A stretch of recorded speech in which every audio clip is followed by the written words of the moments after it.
Assalamualaikum warahmatullahi wabarakatuh. Perkenalkan, nama saya Muhammad Hafiz Fadlur Rahman, NPM 1954051010 dari kelas THPB. Saya akan menjelaskan tugas statistika dari Bu Dery, yaitu tentang kelebihan dan kekurangan diri sendiri. Sebelum saya menjelaskan kelebihan dan kekurangan diri saya juga akan memberitahu kalau di video ini akan ada tanggapan orang tua saya, jadi tolong didengerin. Yang pertama, kelebihan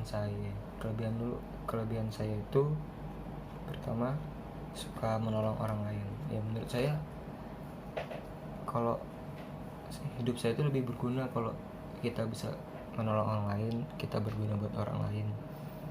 Yang kedua, saya tuh nggak suka ikut campur urusan orang, soalnya tiap orang kan punya privasi masing-masing. Saya juga nggak terlalu suka gitu kalau urusan saya terlalu ikut campur sama orang lain. Saya juga butuh privasi. Terus saya orangnya sederhana gitu, berpenampilan apa adanya aja gitu. Terus yang keempat, saya juga pendengar baik. Jadi orang kalau ngobrol sama saya, kalau curhat itu ya saya beri saran. Kalau saya bisa memberi saran, saya kasih yang terbaik lah kalau dia cerita ke saya. Nah, yang kelebihan saya yang kelima, saya orangnya jujur, karena ya, kalau bohong itu kan dosa. Saya lebih baik jujur walaupun itu menyakitkan. Nah, lalu yang kedua, kelemahan itu ada 5. Saya itu orangnya malas. Ya, kalau ngelakuin apa-apa harus sesuai mood gitu lah. Kalau nggak mood, kalau nggak sesuai apa yang saya inginkan, saya ngelakuinnya setengah-setengah. Jadi harus bener-bener mood ngerjain lah. Kalau lagi malas ya malas. Kalau nggak mau ngapa-ngapain nggak ngapa-ngapain. Kalau lagi mager. Nah, terus kekurangan saya yang kedua, saya itu kurang pandai lah mengatur waktu. Jadi kebanyakan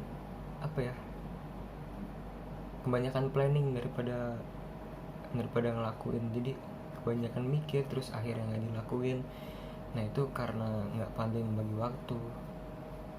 Terus kekurangan saya itu, saya juga mudah iri sama kesuksesan orang, sama keberhasilan orang. Kok orang itu bisa ya gini-gini, kok saya nggak bisa?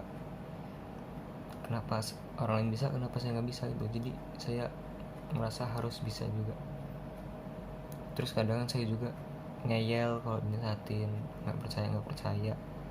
Ya pokoknya ngeyel lah. Tapi kalau nasihatin orang ya pengen gitu, tapi kok saya dinasihatin jadi ngeyel.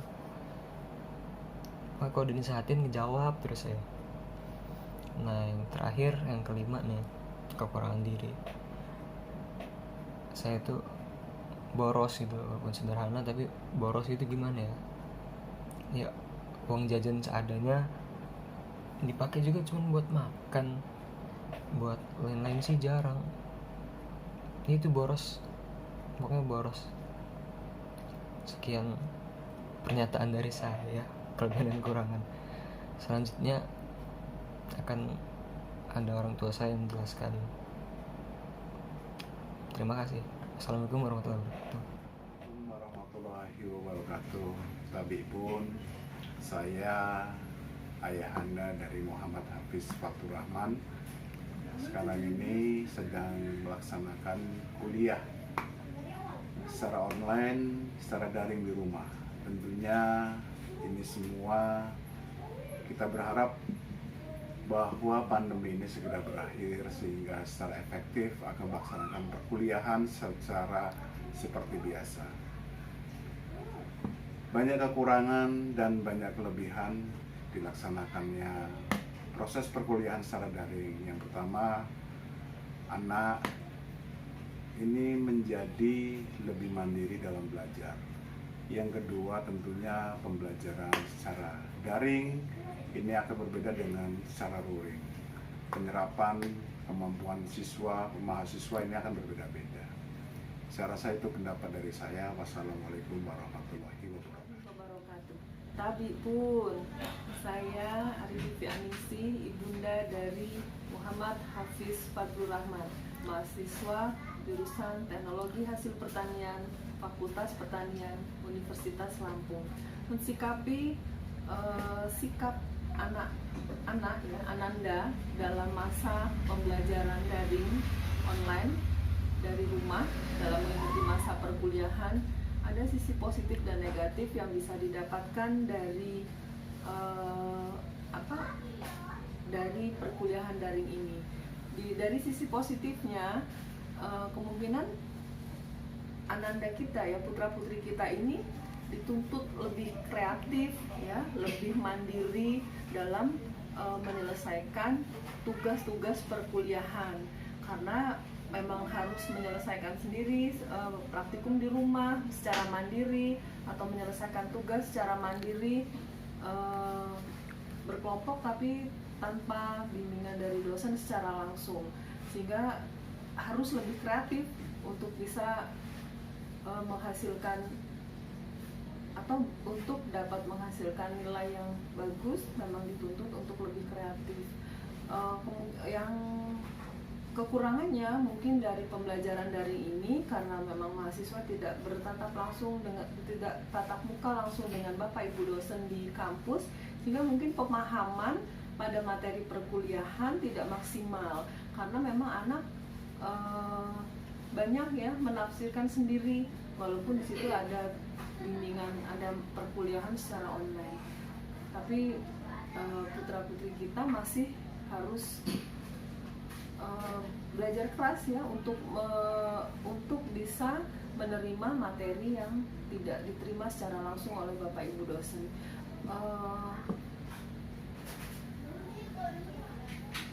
Sisi negatif yang selanjutnya, kemungkinan secara sosial ya, putra putri kita karena banyak belajar di rumah, tidak tatap muka langsung di kampus, sehingga kehidupan sosialnya juga mungkin terbatas.